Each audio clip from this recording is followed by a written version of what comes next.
right, we got one more copy for your headliner, guys. Please give it up for Brett Hammon.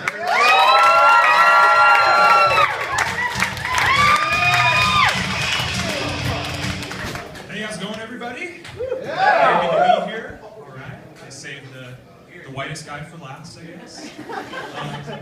So I don't want to sound like an old man, you know, nostalgic old guy. Call me old-fashioned, but remember when Snapchat used to be about the dick pics? Now I get these Snapchats that are like people's pets or people eating lunch, and I'm like, were you worried that if you texted me this photo instead, I was going to send it to your nutritionist and they know you're cheating on your diet or something?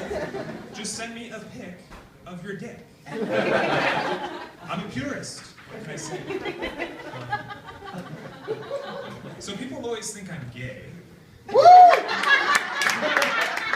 I don't know why. I actually did years of musical theater before I finally went to law school, so that probably has a lot to do with it. It might also have to do with my appearance, I don't know. To explain that, my mom is Irish, and my dad is the gay kid from Glee. But I am, technically speaking, straight. I'm also a feminist. Yeah. When I say that, oh, thank you. I feel like people respond, like I just said, I'm also a dragon. Feminism shouldn't be such a loaded, crazy word. You know, if you think that women and men deserve equal treatment, then you're a feminist. You don't have to abandon the institution of marriage and burn your bras, but that is sort of the fun part. For instance, I've stopped shaving my legs. People say that chivalry is dead. Well, that's right. I fucking killed it. I think people deserve to be treated equally, and you're not doing feminism any favors by holding the door open for women. That's why when the waiter comes up to our table and says, "All right, ready to order, ladies first," I say, "Oh no, you didn't. I am a man, and I will order first. And I'll have the Caesar salad and the skinny girl margarita, please." Like I mentioned, I used to do musical theater, and now I'm a lawyer. And people think that my musical theater skills will help me out as a lawyer. I think they watch way too much TV and they think that it's like Perry Mason, always making dramatic closing arguments. In reality, I'm just sitting in an office, staring at a computer screen, waiting for my erotic Snapchats, 99% of the day. But they think I'm in court like, "Your Honor, my client didn't do it. That witness told a lie. Believe me when I tell you, you've got the wrong guy." And the court's rave. "That was the most inappropriate closing statement in a triple homicide case ever. That's so bitchy."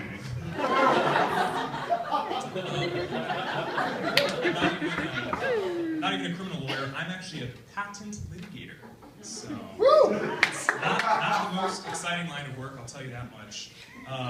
It's gotten to a sad point now where even my dreams are really boring. I'll dream that I'm, revising documents and responding to a bunch of emails, and I wake up in a cold sweat like, oh wait, that's exactly what happened yesterday and exactly what's about to happen today. But believe it or not, for a bunch of patent litigators, my coworkers are actually really fucking boring. A coworker walked by my office and was like, "Hey, you want to go to lunch?" And I was like, I can't. I have plans. I'm going to go back to my apartment and eat some top ramen and watch this Friends rerun. And he's like, "That actually sounds like the opposite of having lunch plans." I was like, "Well, I'm worried the top ramen's going to go bad, and this Friends rerun might get deleted on my DVR to make room for new stuff. Like, is Parks and Rec new tonight? Shit, I got to go home and watch this Friends rerun before it's too late." Sorry. I do treat my DVR like it's a second job. I'm like, time to go to work, time to go down to the coal mines. Honey, you go to bed, it's going to be a long night out here. I've got 3 hours of suburgatory to plow through. Have you heard about this Donald Sterling? Have you heard about Donald Sterling? Yeah. It's like the Jay Leno part of my routine. What's in the news? So, Donald Sterling is in some hot water. He's the NBA owner who was caught on tape talking to his girlfriend, V. Stiviano, making some very offensive comments about Black African Americans. It's a little bit like the president of the Tonys making homophobic comments to his secret gay boyfriend. But I've kind of enjoyed watching people react to the Donald Sterling controversy and try to one-up each other and show how not racist they are. Like, I hate racism, so I think he should be banned for life. Well, I'm even less racist than you, and I think you should be in prison. Well, I am so tolerant and so not racist that I think you should be imprisoned and tarred and feathered and put in an elevator with Solange Knowles. So, my girlfriend made me go see a nutritionist. That was a fun day. I went to see this nutritionist and she was like, so, do you drink? Every day. Do you smoke? Well, only when I'm drunk. She said, do you drink soda?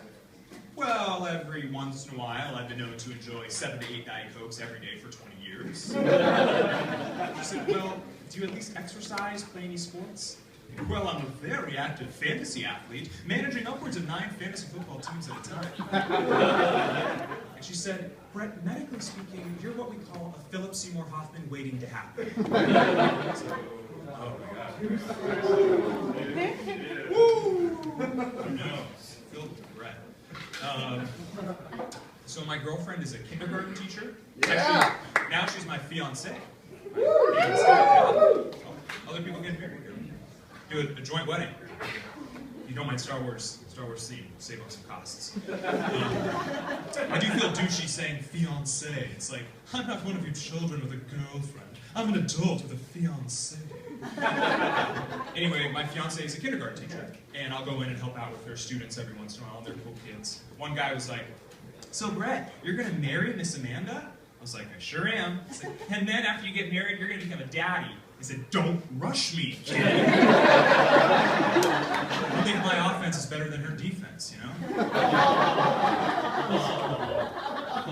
That's the same kid who was describing some episode of SpongeBob SquarePants or something like that. And he's like, and guess what, Brett? When I turn 16, my mom and dad are gonna die. I was like, oh shit. Should I warn them or something?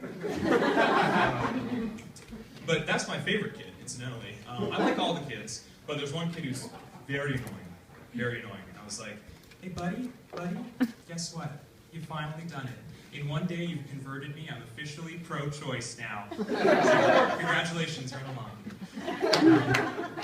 But enough about those kids. Let me tell you about my childhood real quick. On my 8th birthday, all I wanted was Pogs. Instead, I got hardcore porn. So porn fans.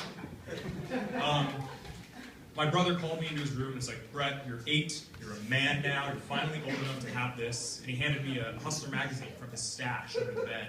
And on the cover there was a woman filleting a gentleman on the cover. And at the time I was honestly disgusted. And not just because it was an interracial couple on the cover.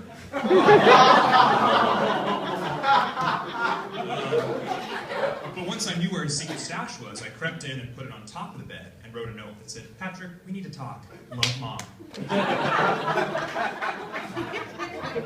But when my younger brother was like 12, he went on a date to the movies with this girl who was like sexually advanced for her age. Now, I don't want to slut shame a 12-year-old. But they went on this date and they came back and my brothers and I were like, so dude, did you go to HJC? Was there some HJC? And that was our code for Hand Job City. Of course, naturally. And my mom walks in and she's an older, dainty, nice lady, and she's like, what are my little angels talking about? What is HJC? I was like, trust me, Mom, you don't want to know. And she's like, tell me, what does HJC mean? Knowing you guys is probably something gross, like hot, jizz, cum. Shit, that is way worse.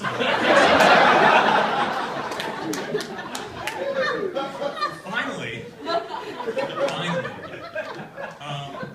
growing up, I loved how in math textbooks, with me so far, relatable high note, math textbooks, there'd be these word problems about a group of kids and they're going to buy different fruits at different prices and you have to figure out how much they spent in total.